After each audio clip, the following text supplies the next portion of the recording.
Hello நண்பர்களே, வணக்கம். சிதம்பரத்தில் ஆட்டோமேட்டிக் எலக்ட்ரிக் டெம்பிள்னு ஒன்று இருக்குது. அதை பாருங்க.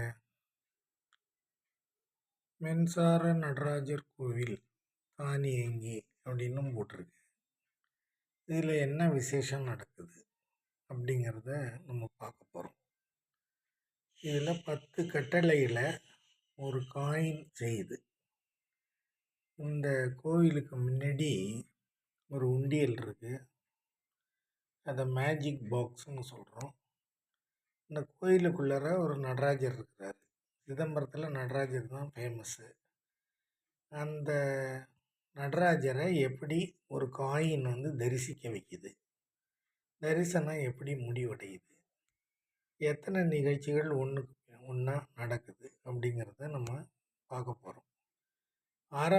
நிகழ்ச்சி ஆரம்பிக்கிறது ஒரு காயின், அதையே முடிவும் சொல்லிடுது, நிகழ்ச்சியையும் முடிவடைய செய்யுது. அதனால் வர்றவங்க காயினை போட்டு பார்க்க வேண்டியது தான் ஒரு வேலை. டியூரேஷன் கிட்டத்தட்ட 30 செகண்ட்ஸு. பாருங்கள், என்ஜாய் பண்ணுங்கள். இப்போ பாருங்கள், காயினை உண்டியலில் போடுறோம். போட்டோமா? இப்போ பாருங்கள் என்ன நடக்குதுன்னு பாருங்கள். ஒரு லைட் எரியுது, கதவு திறக்குது.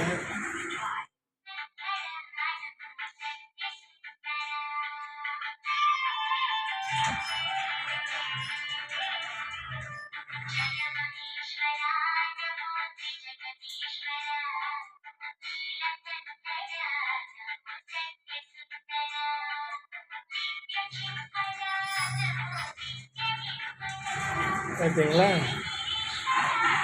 கதவை மூடிச்சு, நிகழ்ச்சி முடிவடைஞ்சிச்சு. இதை 27 தேவதாஸ் நகர் சிதம்பரத்தில் நீங்கள் பார்க்கலாம். இதை எக்ஸிபிஷனில் பொருட்காட்சியில் வச்சிங்கன்னா பணம் ஒரு 100 பேர் வந்தாங்கன்னா ஒரு ஆளுக்கு 10 ரூபா மேனி 1000 ரூபா ஒரு நாளுக்கு சம்பாதிக்கும். இதோட விவரம் டீட்டெயில்ஸில் எழுதியிருக்கிறோம். அதை படித்து பலனடைங்க. வணக்கம். வச்சிட்டுங்களா? ஓகே.